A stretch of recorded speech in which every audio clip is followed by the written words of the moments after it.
Rich Sander here, and today we're talking about a balancing act, and this is Moral Misfits.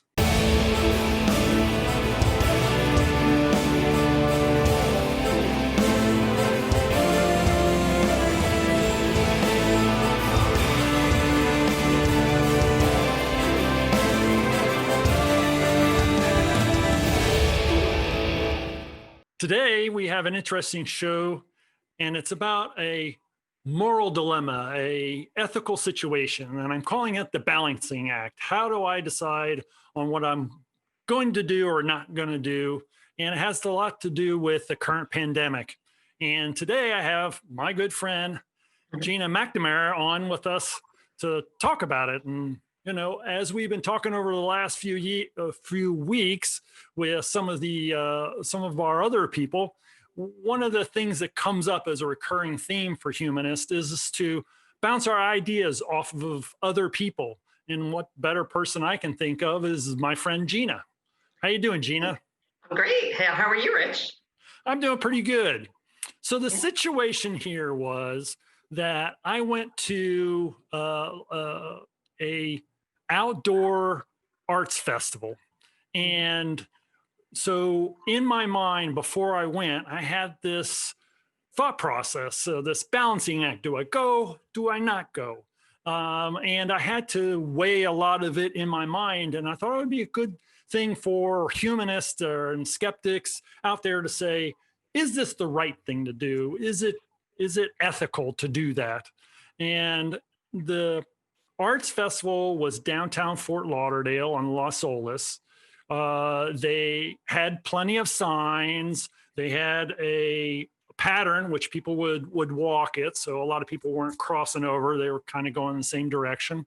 They had signs saying, stay 6 feet apart. They had stations where you could get your hands sanitized. And they had signs everywhere saying that everybody was required to wear a mask. Anybody who was in that zone had to be wearing a mask. So that's the setting. But for me, I had several things I had to think about. And on the Moral Misfits show, we kind of like to take an angle, 3 different kind of angles. One angle about what a person is doing, and then what kind of government or our interaction with government is, and also what about business. So in this particular case, I was thinking about the artist.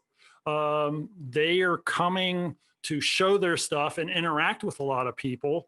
So with the current pandemic, there is a risk there, but they're making that choice themselves to go. And I like art. I like talking to the artists. So I really wanted to go and see this particular show, but I'm thinking about all these different things. And I'm thinking about like the city's got to make a decision on whether to put this on. What are the regulations? What are the rules? How can they keep everybody safe from people that are setting up and taking down, from all the visitors? How do they make that? And so today's show is that me and you are going to talk about all this. And I have a couple of my friends that have responded, and we'll get to those as we go through the show. So that's the setting is that I'm having to think about this, and I'm trying to balance out those risks and balance out whether it's ethically proper to do that. And so I made the decision to go. And when I went there, I stood outside of the area where the artists, and I waited for maybe 10 minutes. And I was kind of gauging how busy it was, whether people were following the rules. For the most part, everybody was following the rules. Some people were going the wrong way. And there were a few people that did not wear a mask, and that was a little disconcerting. So that was something I didn't really think about that before I got there, that some people may not follow the rules.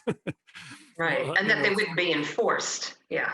Yeah. So if everybody's following the rules, I think we're much better off. But, all those things I had to balance and try to figure that out for myself. So you can see that this balancing act is for a humanist or somebody who's pro-science, secular-minded person, how do we think about it? How do we make those particular decisions? And that's what today's show's about. So the question to you is, would you go? Well, was this an outdoor event or was it inside a gallery? It was outside on the street. It was a relatively windy day down there. It wasn't raining at the time that I was there. It rained the day before, so I went the second day. So it was outdoors, and it was relatively not as busy.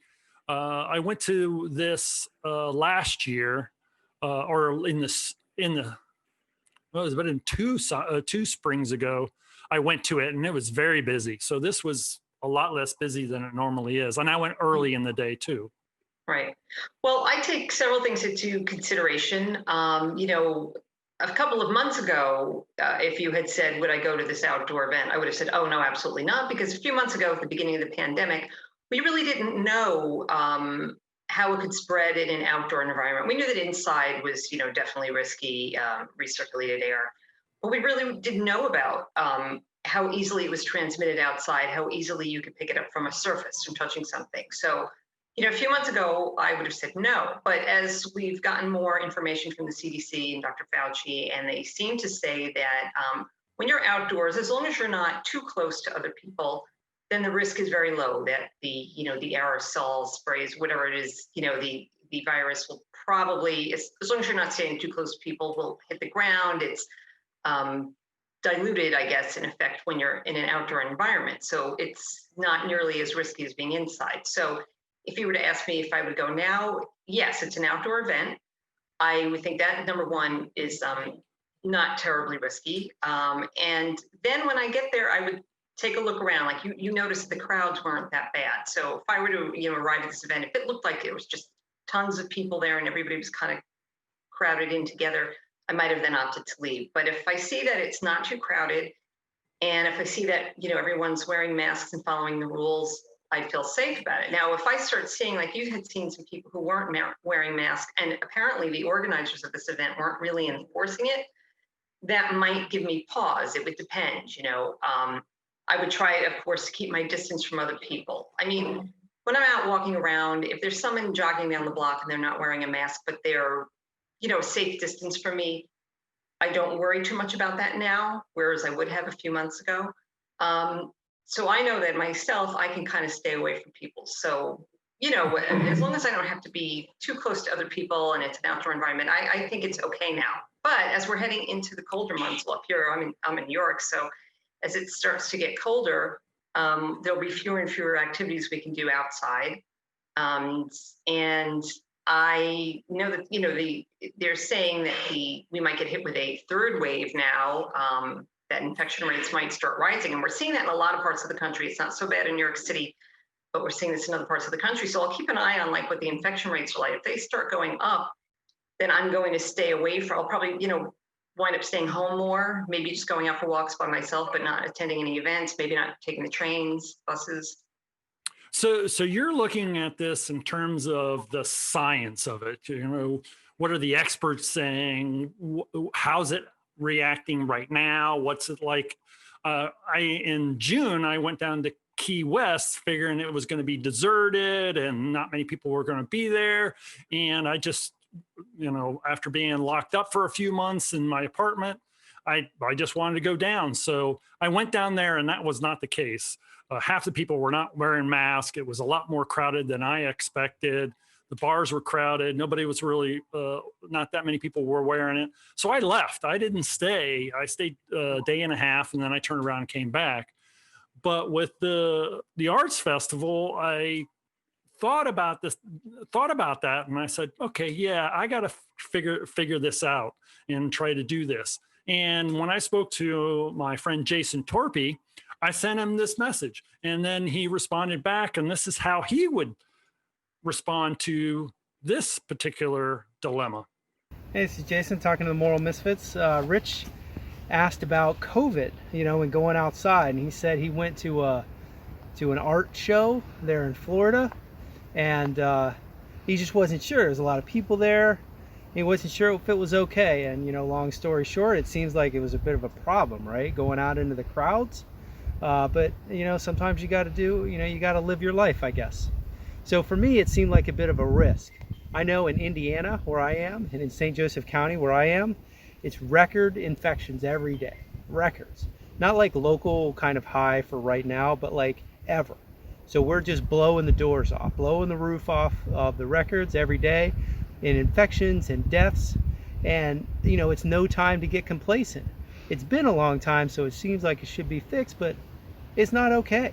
There's no reason to think that this is okay. And don't listen to anybody who says it's okay. So like for me, I went out here, we got trees over the backside of this. There's a bunch of fall foliage, all sorts of colors, oranges and yellows and whatnot. No people, right? We're avoiding people, but my wife and I, who's holding the camera, thank you very much, Krista, I appreciate it. You know, she's got the camera here. We're out in this beautiful location, just the two of us, in this beautiful location to enjoy the scenery. And I hope a lot of people can do that, because you can't just suffer through the stress of COVID all alone, looking at your same four walls every single day. You know, just travel out and look and get out into nature. I mean, I think that's a good way to do it. You know, family's tough. Sometimes, you know, kids, they don't have the same level of, you know, stress avoidance and coping mechanisms that, you know, an adult might have, and regardless who you are, it's hard.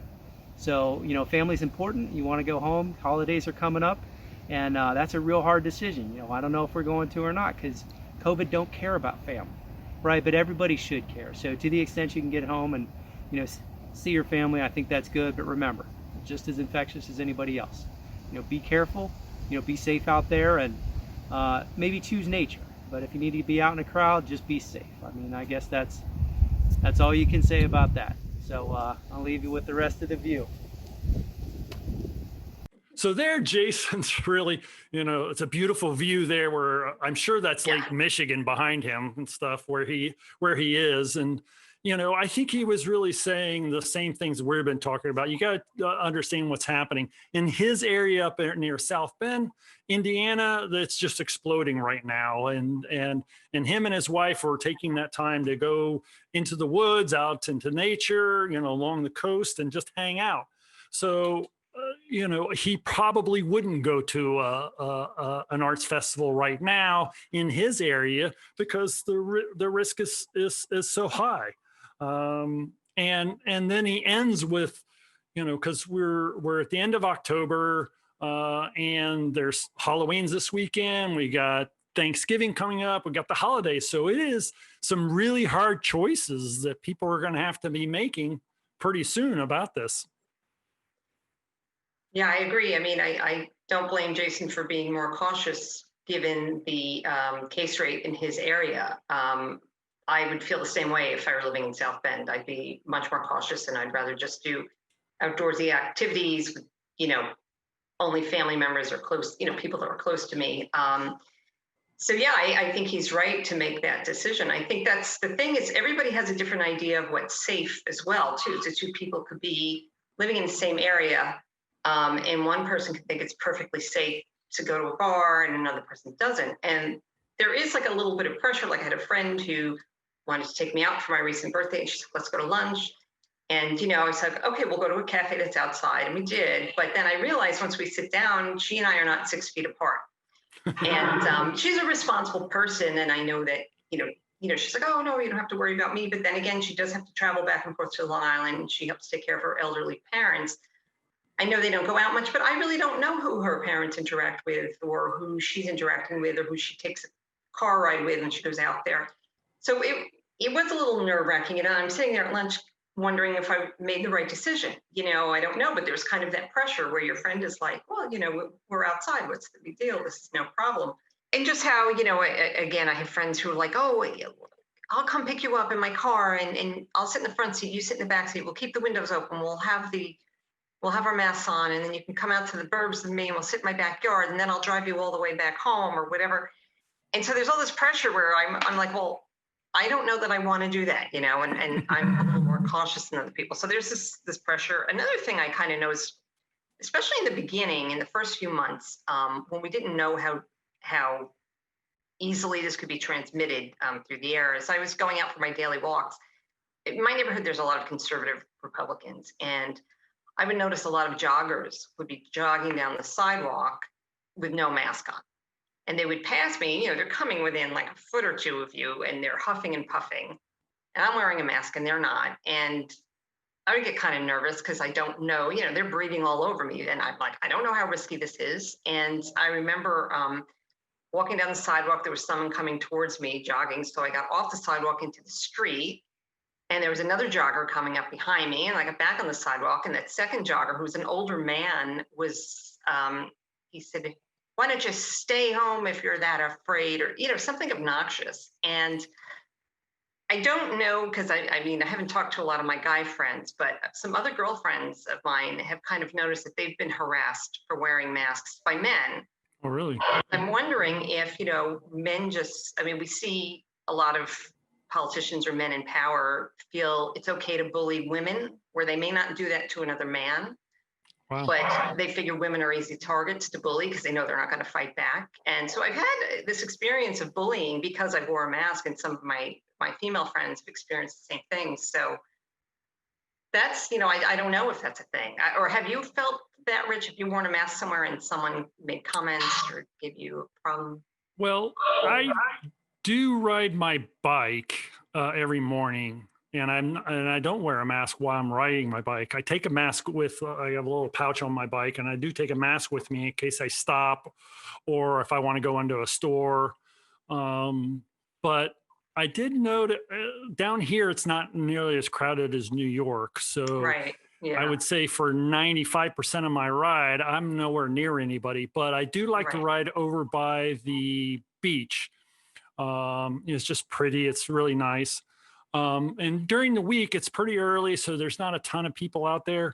But the real problem is Saturday and Sunday mornings, and I'm not really riding over there anymore because you get these cyclist groups of 4 or 5, and I've counted one that had 35 people riding together in a pack.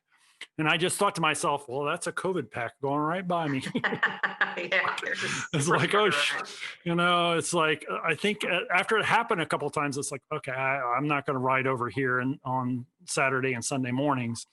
I think last week I forgot. I was just doing my normal route, or, my mind wasn't there, and I just went that particular way. And I got halfway there, and part of the route is there's a couple of bridges that go over to the beach and along the beach and then go back over.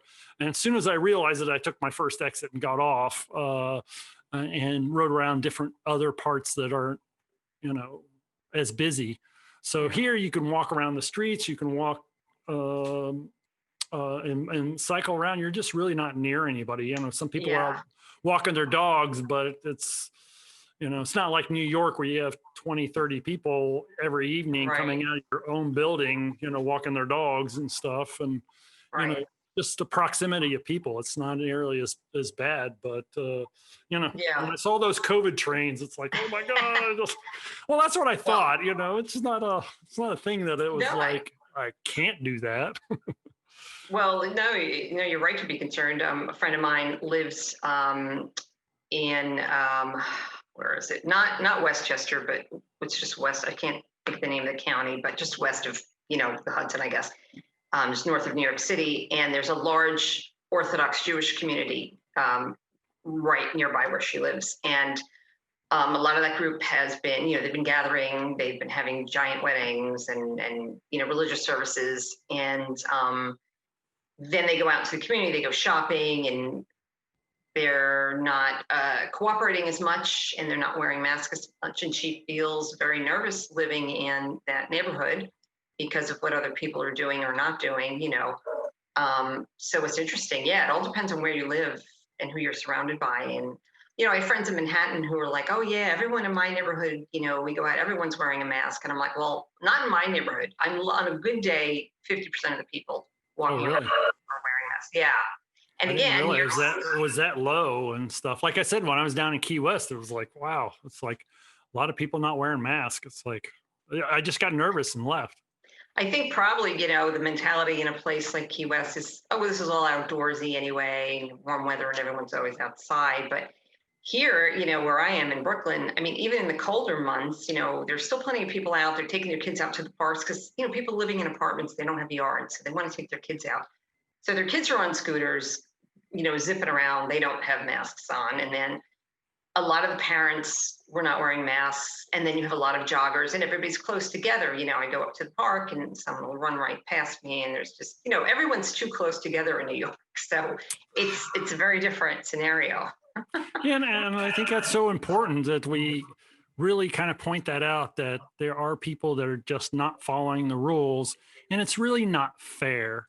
And as somebody who is not religious and thinking about the world and thinking about ethics and what's the right way of doing things, and to really see culturally that it's okay to not follow rules, or to think, well, I'm an exception to the rule. It's like, well, everybody else is wearing a mask, but I'm not, but everybody else is, so I'm fine.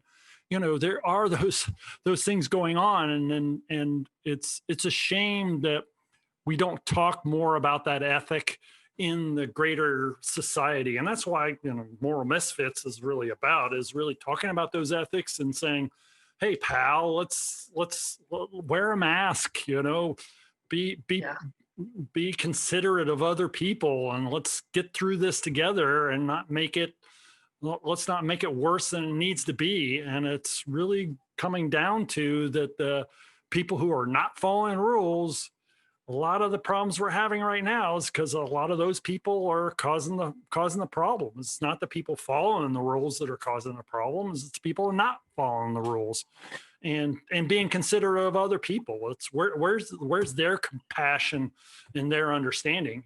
I don't want to be one of those humanists that go out there and, or an atheist that goes out complaining about everybody else. But at some point you do have to complain about it, because it's not a humanistic value. A humanist value is to have compassion and empathy toward other people. And that's why you would wear a mask and why you would social distance and not gather and yell at people in a grocery store or in a shopping mall. It's like, come on, we need more compassionate people, and we need people to talk about it. Well, and then we don't have a cohesive message coming from the top. And, I mean, the government, when I say that. So you've got mixed messages coming. And, one of the things you elect a president for is to hopefully be a real leader and to unite the country. But as you know, our president is very divisive. And so he's a big part of the problem. And I think so anyway. And he's giving people a license to just be as selfish and as obnoxious as they want to be. And I think some of it is a little bit cultural too. I think in the United States, I mean, it's great that we stress independence and, the individual, but sometimes I think we take that too far and we've lost this sense of community. Where I've got friends who live in Italy, and a good friend of mine over there, he said that they were much more strict about lockdown. And it's not that people over there loved it, but they were more likely to comply because they realized it was necessary. And the government kind of, made it like you have to comply, and they were stricter. And instead of people running around yelling, "This isn't fair," you're trampling on my rights, everyone just cooperated. And that I have a lot of Turkish friends. My ex-husband was Turkish, and Turkish people, they tend to, stick together and look out for one another. And so it's just a different mentality. I'm not saying that things are perfect in that country or any other country either. They've got their issues too. Yeah. But there is a very different mentality. And here it's like, you can't do that to me. My rights, my rights, my rights, and there's been a shift in our culture in the last several decades. And I don't think it's going in a good direction. It really concerns me. Well, I had a conversation with Massimo about this, because I said, we have this idea that, we're our own individual person, and we make up our own mind and our own decisions. And he said that's a fatal mistake. And it's like, this is literally a fatal mistake. Yeah. Thinking that you can do whatever you want to do, that it may not be your fatal mistake, but it might be a fatal mistake that causes somebody else to die. And I think that we do need more compassion and understanding and empathy and helpfulness in our society. And I hope that we can get back to talking about those kind of things. And this is what it's kind of all about and stuff. So Yeah, I agree with you. It's it's frustrating. It is really frustrating to talk It to is. some people about it, and it's like, okay, what's your ethic? What's causing you to decide this? And a lot of people choose their individuality and their own freedom over compassion for other people, and I don't think really that that's what it's about. Yeah. Let's have your freedom to do certain things, but not freedom to do whatever. We need to learn from history. I don't know if we're doing a good job in our schools, our education system, because, there was the Spanish flu, and the second wave killed many more people than the first wave. So why we don't really know that as a culture is a shame. We've forgotten history and we don't really value it. And then, of course, we're condemned to repeat it. And that's what we're seeing happening now. And then I've got lots of friends and family who are like, oh, why don't you come out for the holidays? And, but I have to take a train to get out to where my friends and family are. I don't have my own car. And that's a concern. If I could drive myself, maybe. But then again, do I want to sit in a house now that the cold weather is coming? We're all going to sit inside, together with a group of people. I really don't know how cautious they have been. Everyone thinks that they're safe. Everyone's like, oh, I've been safe. I've been really cautious. But everyone's idea of cautious is different. Well, maybe they do the Thanksgiving like they did the original Thanksgiving. I'm sure it was outside. I don't like cold weather, so you will not see me eating outside in the winter. So I will probably miss out on the holidays. I just saw an article online. I'm in New York City, but my family and friends are on Long Island. There were a couple of incidents on Long Island recently, a huge birthday bash and a wedding with like 100 people at a catering hall that, violated laws. These happened, I think, in September. And they've done some contact tracing because a number of people have, tested positive for COVID that went to these events and now have to quarantine. So people are thinking, oh, it's gone, the rates went down, we're safe again, we can all congregate again, and look what's happening, and this is even in the warmer months. Maybe they had these outdoor activities, but, we saw what happened in the Rose Garden, that's for sure. So I'm going to continue to still be a little bit cautious. I don't think we're out of the woods. In Europe, you're seeing cases rising again in areas that had, thought they had beat it. So until we have vaccines, I think, a vaccine for the coronavirus, I think I'm going to continue to be cautious for the next several months. Yeah, I think that a lot of people are thinking about that, and I thought of another one of my friends, John Engel, and I sent the same thing off to him, and I got his response back, and he's thinking the same things, but if we're thinking about it, then it might be okay. And this is what John had to say. Hello. I'm John Engel. I'm president of the Secular Humanist Society of New York, and I thank Rich for asking me to come on and talk about his dilemma. It's sort of like Sophie's Choice. It's Rich's dilemma. Now, for humanists, of course, we value the importance of every person, and so we certainly don't want to do anybody any harm. That's one of our first principles, is to not hurt anybody. Sort of like doctors, right? First, do no harm. But the coronavirus presents us with a very difficult case in this situation because we never know for sure when we might be doing somebody harm. We can never be really positive that we ourselves are not positive for the coronavirus. That makes things very difficult, obviously. And it brings up this tremendous dilemma about going outside and why we would go outside and when we would go outside and things like that. Because even if you've had a test recently, it's going to take a few days to get results, and you could become infected in those days. So we're in a situation where we can never be positive that we won't be transmitting the disease, which of course obviously can be very harmful to people. So what do we do? I suppose the best way to make sure that you're absolutely 100% positive that you're not hurting anybody at any time would be to simply stay inside, never go out unless it's absolutely necessary. I mean, there are times when it's going to be absolutely necessary for you to go out. You may have to see a doctor, you know. I mean, if you fall down and cut yourself and you're bleeding and you need stitches, you're going to have to go to the emergency room. I mean, there are times when this is obviously going to happen, when we're going to need to go out. But in Rich's dilemma, it presents us with a situation where Rich doesn't actually have to go out, right? I mean, we're talking about an art show. And so you could easily make the argument that, well, nobody has to go to an art show. But I feel a little uncomfortable even saying that, you know, humanists do not live by bread alone, right?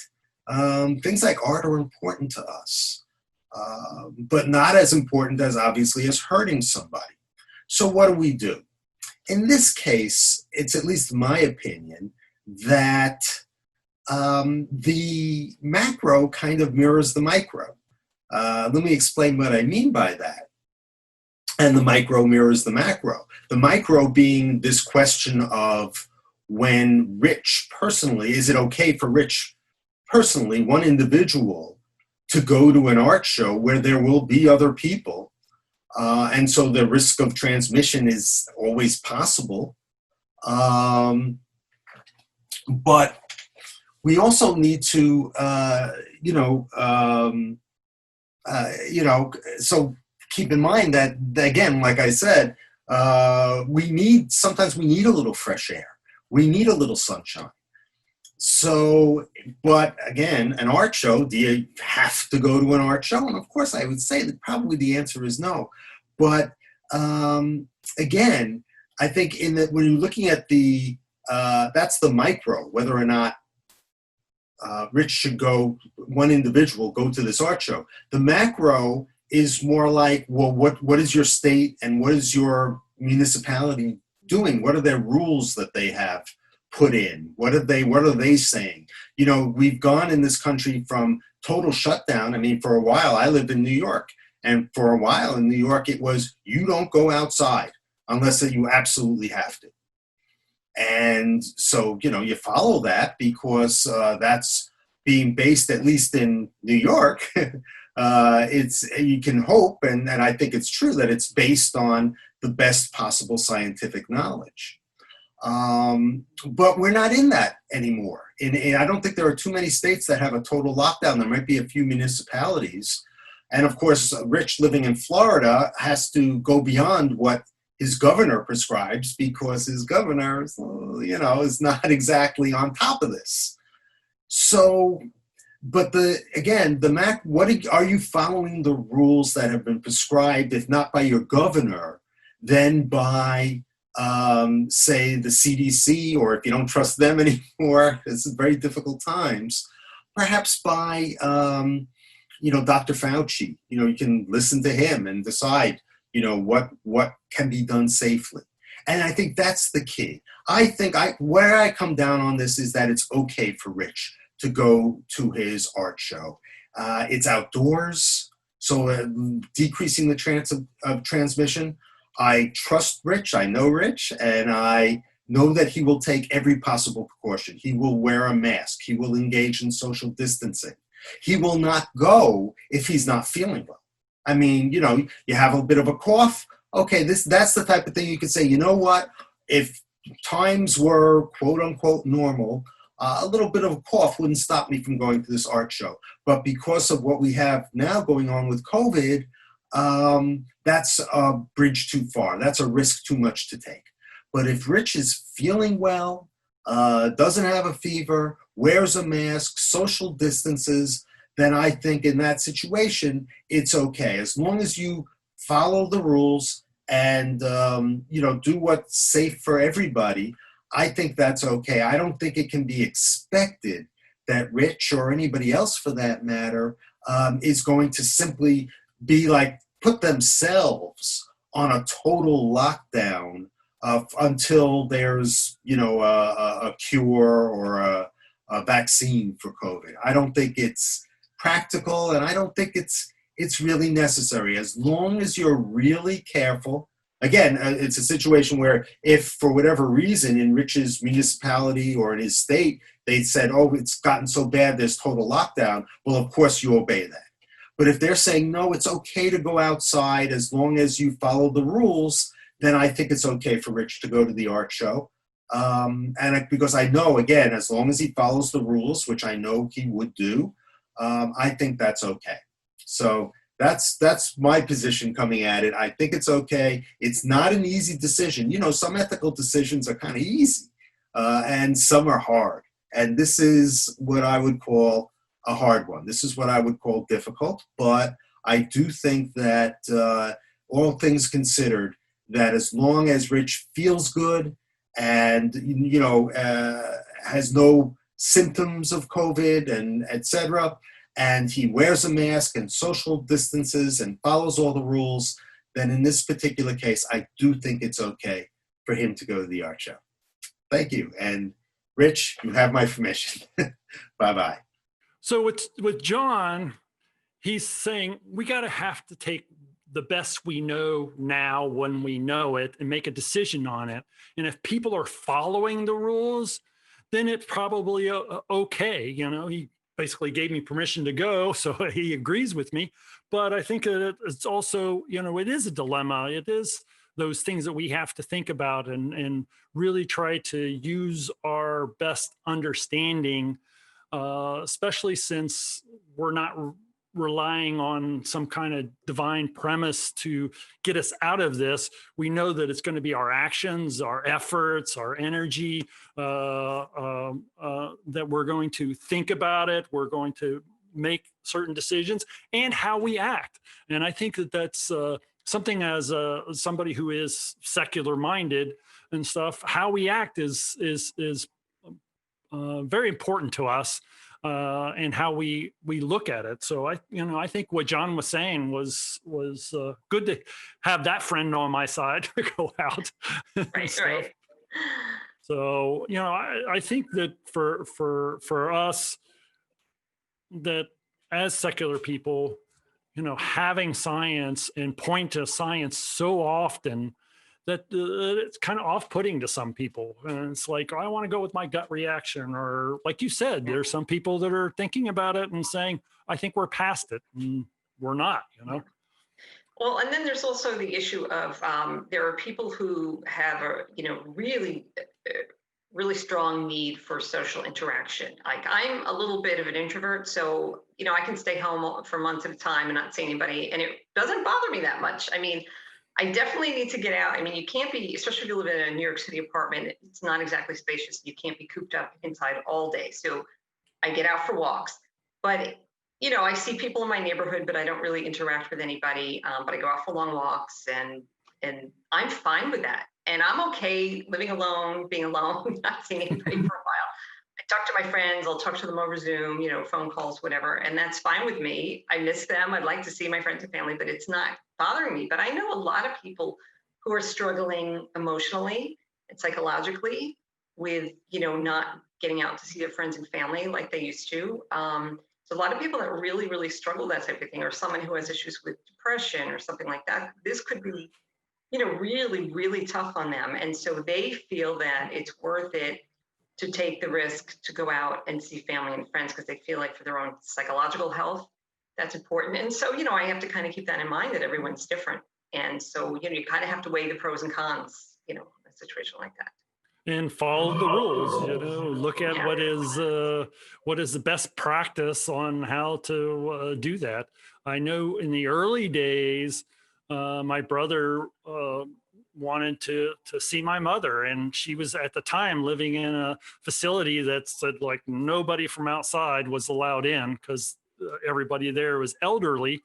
Yeah. They're in their own apartments, but it's a facility, and they just didn't want anybody from the outside to come in. So he ended up getting dinner and bringing out tables and set up tables in the parking lot. It was during the summer. It was nice. They stayed, 10, 12 feet apart and stuff, and they were able to see each other. But I think that if we're following rules and we're able to socialize somehow, I think that's great. And that's one of the things I want for Moral Misfits is that we once we get past the pandemic, that we get back to socializing and gathering, and that people will come and watch Moral Misfits live on Sunday nights, that they will gather and hang out and socialize, watch us for a little bit on Moral Misfits, and that they stick around and hang out afterwards.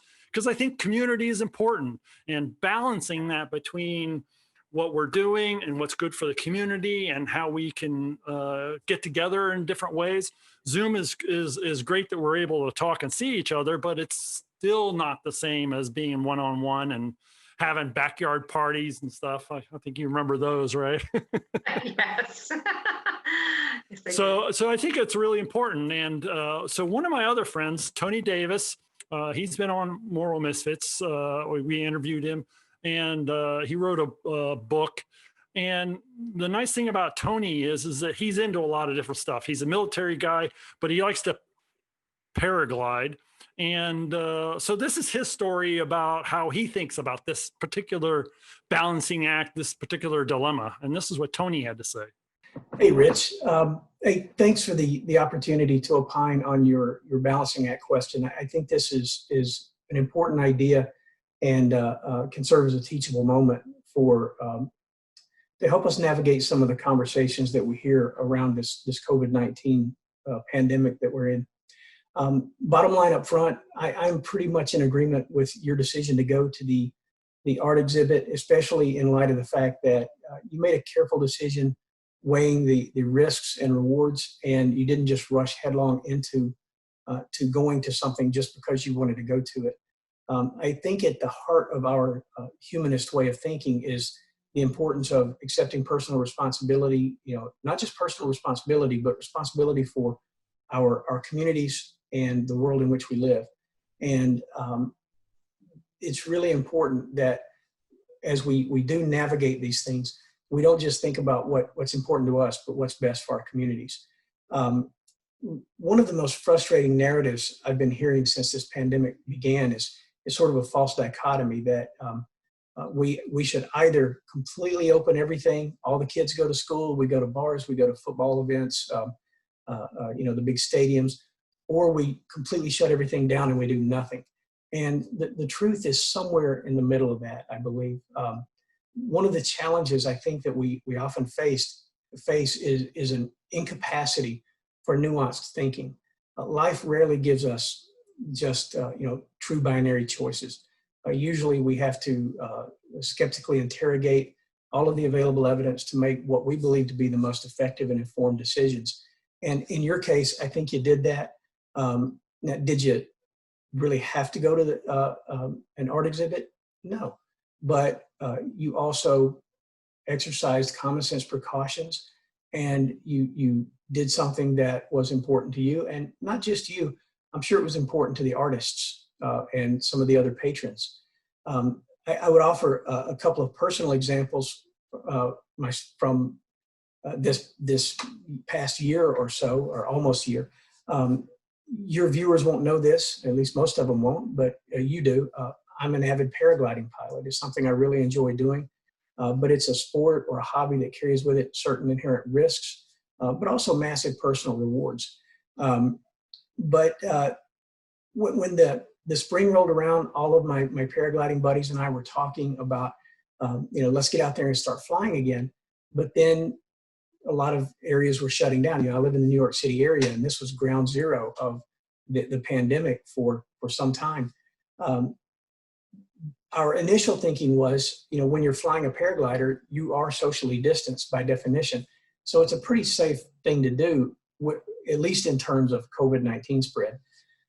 But what we decided to do was hold off on flying for a while. And the reason for that was because if there was an accident, and accidents do happen in activities like this, what if we had to call first responders? Because, for example, if I crashed my paraglider, those first responders, that's people and resources that are not available to assist people who might be suffering from COVID-19 and need help.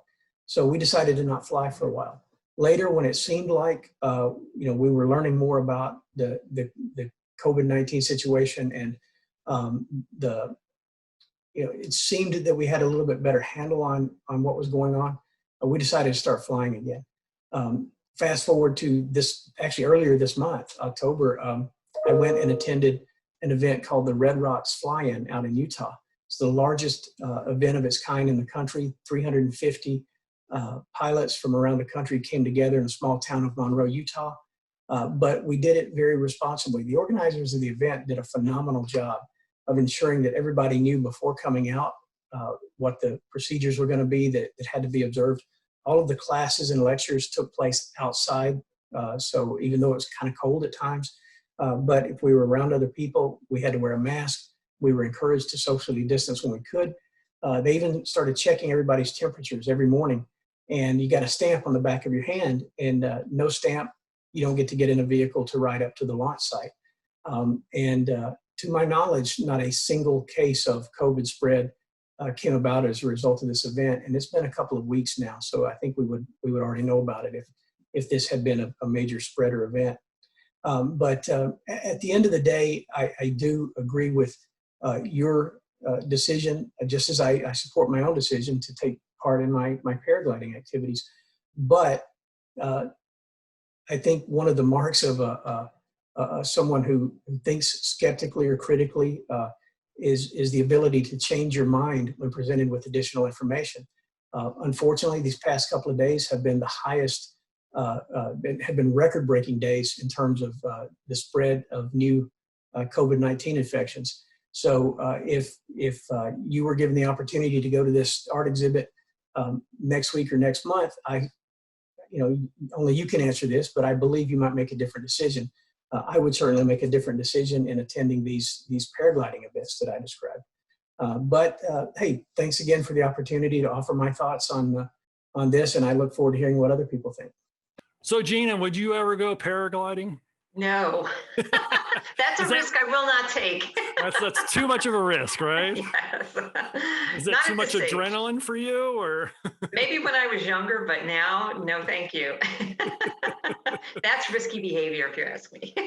Yeah, and I think Tony points out an interesting thing is that they all decided not to do something in the early days, like a lot of us. Like, okay, we're going to hold up and figure things out.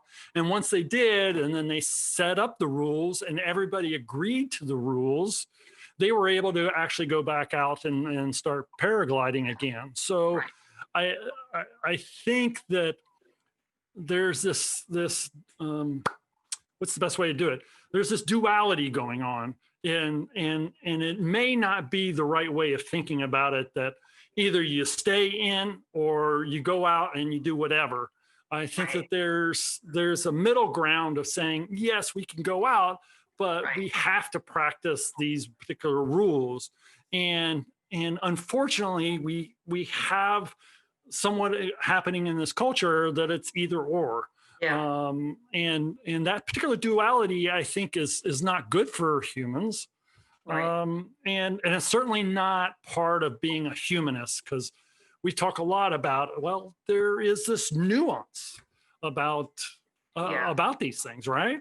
Well, part of the problem is people want a perfect solution, and it's driving me crazy. Like, I know some friends who are totally, anti-mask, and they're like, well, you know what, what's the big deal? I mean, you have to go to the supermarket anyway, or you have to go to the drugstore anyway, and these masks aren't 100% foolproof. So what's the point, And it's like, well, there is a point to it. It's not a perfect solution.